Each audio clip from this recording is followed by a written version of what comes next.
You'll hear two university students planning a computer programming lesson. First, you have some time to look at questions 1 to 4.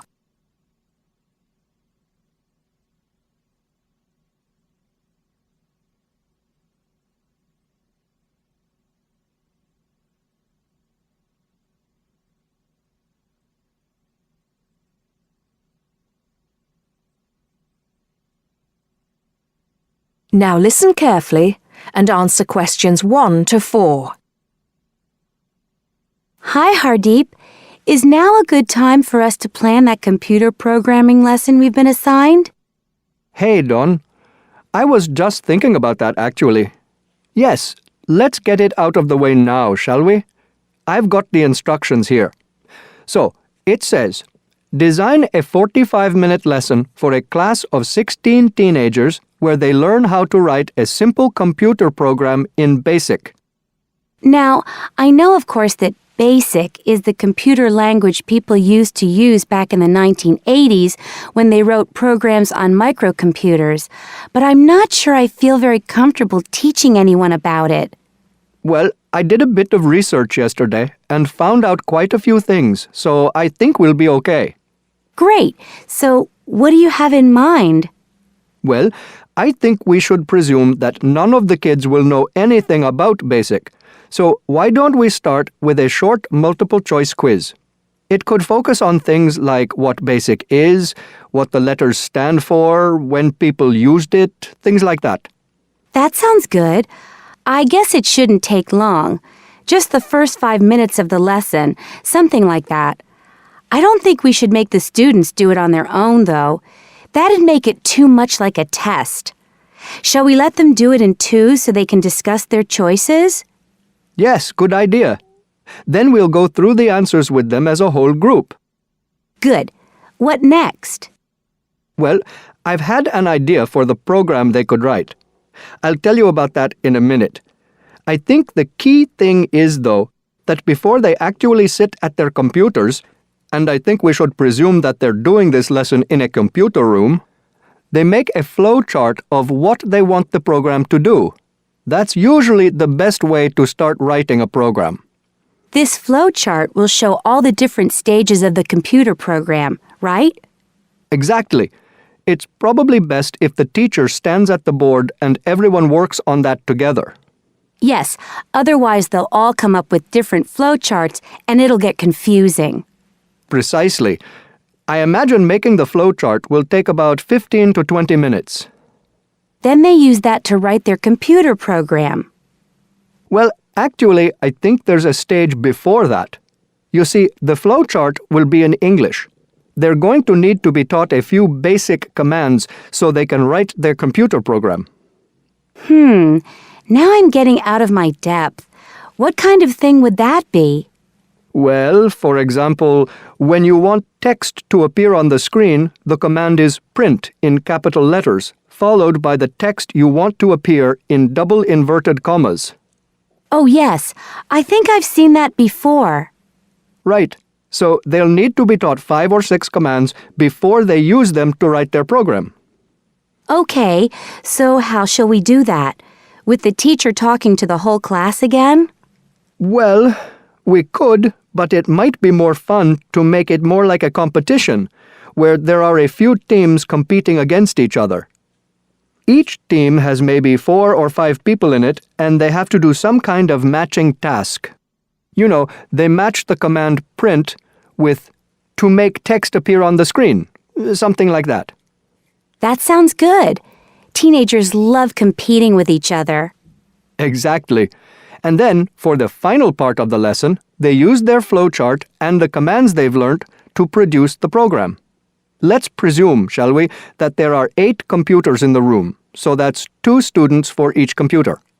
That sounds reasonable. So, tell me more about your idea for the computer program they're going to write. Before you hear the rest of the conversation, you have some time to look at questions 5 to 10.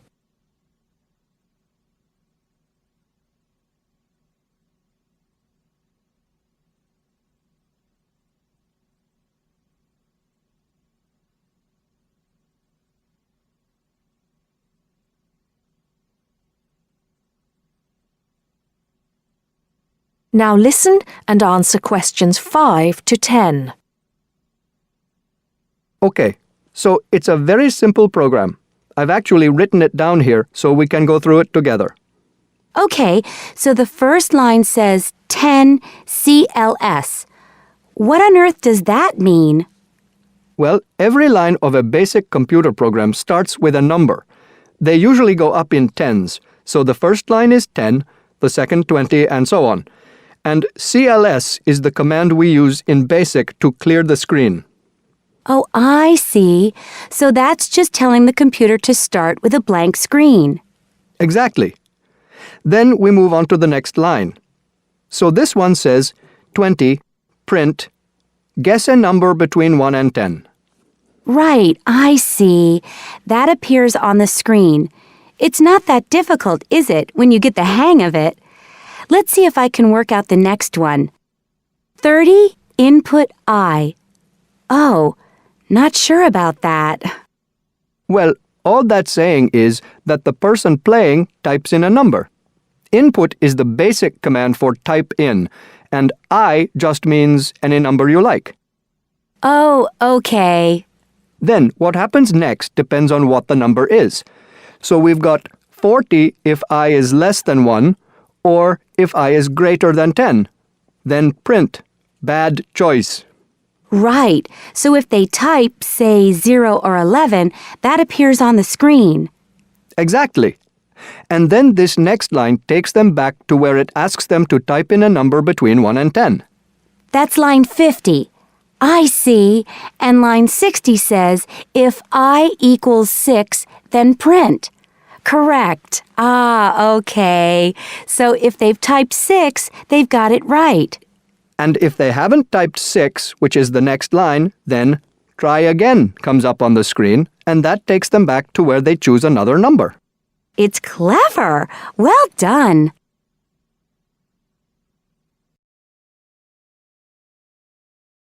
That is the end of part 1. You now have half a minute to check your answers.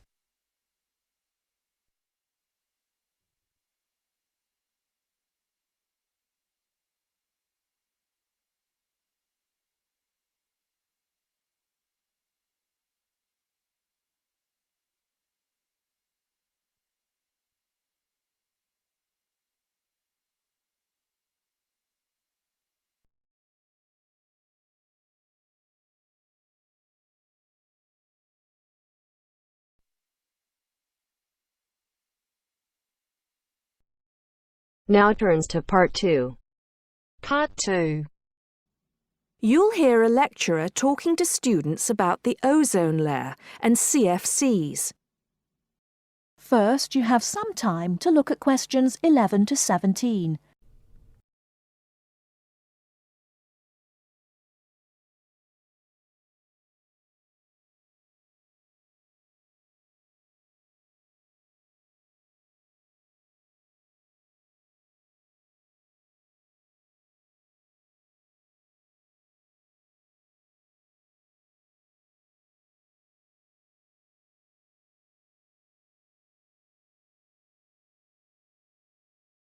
Now, listen carefully and answer questions 11 to 17. Today, it is well known that CFCs, or chlorofluorocarbons, can do immense damage to the ozone layer, which protects the Earth from harmful radiation from the sun. However, it was as recently as the mid-1970s when the connection between CFCs and ozone layer destruction was first established. The story starts back in 1957, when James Lovelock invented the electron capture detector. This is a machine that can detect very small amounts of a chemical compound in the atmosphere. Indeed, using the machine, it was Lovelock who was the first person to detect the widespread presence of CFCs in the Earth's atmosphere. In 1973, Lovelock, on a research trip which he'd funded himself, measured the amount of CFCs in the atmosphere in the Arctic and in Antarctica, but unfortunately came to the wrong conclusion that CFCs are not harmful to the environment. Following on from this work, though, in 1974, Sherry Rowland and Mario Molina published the very first scientific paper on the connection between CFCs and ozone depletion. This quickly prompted the world's first ban on the use of CFCs, which was enacted in 1975 by the US state of Oregon. Further bans followed. In 1978, the United States and several European countries banned the use of CFCs in spray cans. CFCs were still allowed to be used, though, for refrigeration and in solvents. It was in the mid-1980s that scientists in Antarctica observed a huge depletion in the ozone layer above them, often called the hole in the ozone layer. This led, in 1987, to the signing of the Montreal Protocol, which called for further reductions in the production and use of CFCs, and then, 2 years later, to a European Union agreement to ban the production of all CFCs by the end of the century. Before you hear the rest of the talk, you have some time to look at questions 18 to 20.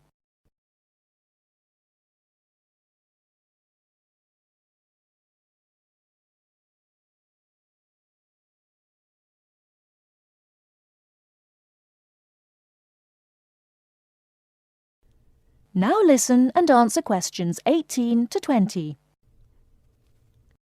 So why exactly are CFCs so harmful? One of the reasons CFCs were so popular in the production of solvents and refrigeration coolants is that they are unreactive. That is, they don't react easily or at all with other chemical compounds.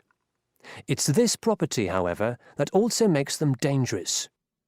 Because they are unreactive, it's very difficult for them to be broken down. This gives them a long lifespan, more than 100 years in some cases, and allows them to rise into the upper levels of the atmosphere, the stratosphere, unchanged. There, ultraviolet radiation from the sun starts to break them down, freeing the chlorine atoms from the CFCs. It's this chlorine that helps destroy the ozone there.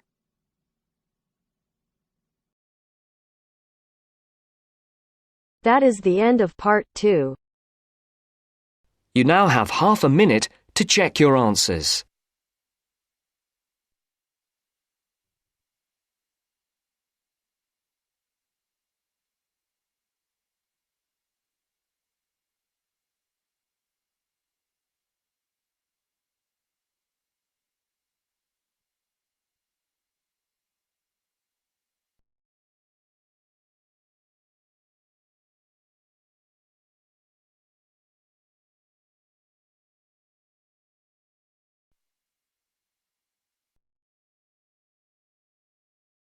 Now turns to part 3.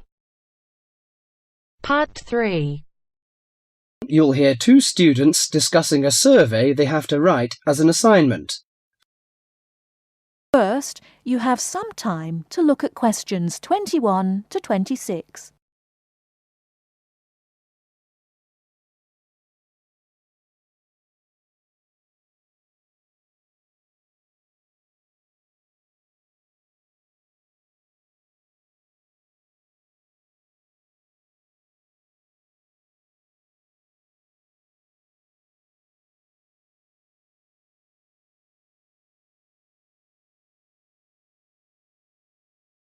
Now listen carefully and answer questions 21 to 26. How is your market research project going, George? Very well, actually, Anna.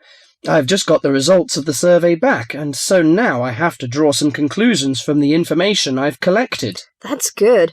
I'm still writing my questionnaire. In fact, I'm starting to panic, as the project deadline is in 2 weeks, and I don't seem to be making any progress at all.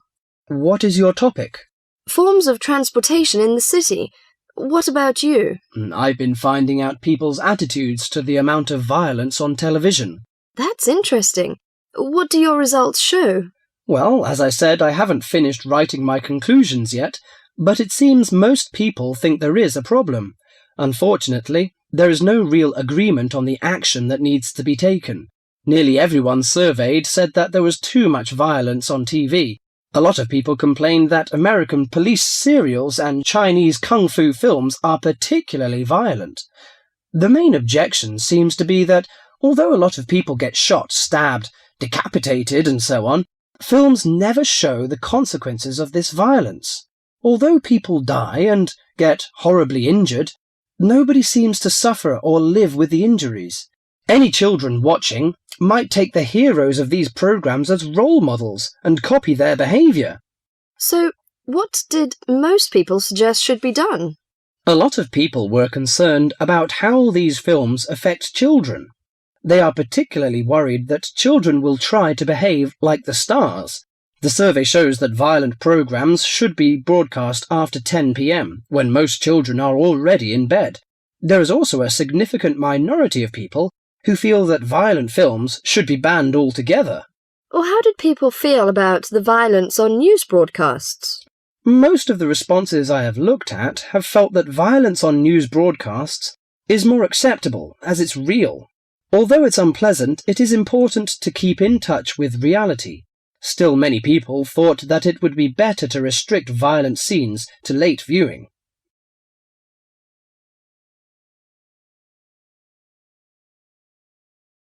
Before you hear the rest of the talk, you have some time to look at questions 27 to 30.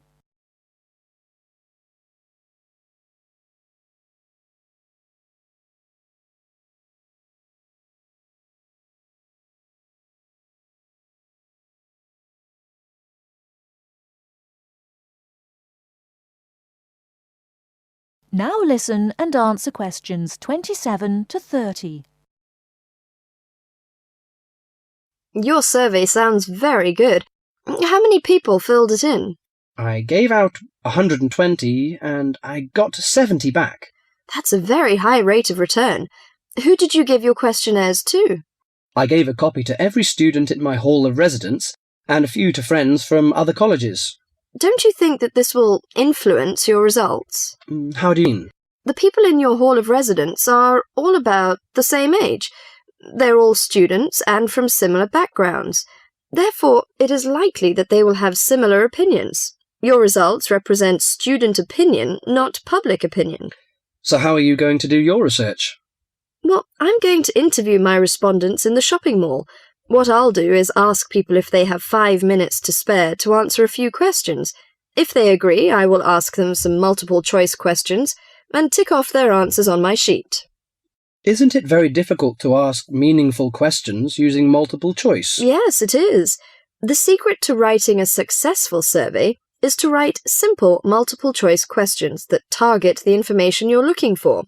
There, it's better to write a lot of short, specific questions than longer general ones. So that's why it is taking you so long to write. Yeah, but I hope I'll be ready to start interviewing at the weekend.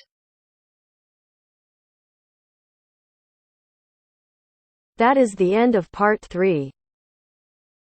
You now have half a minute to check your answers.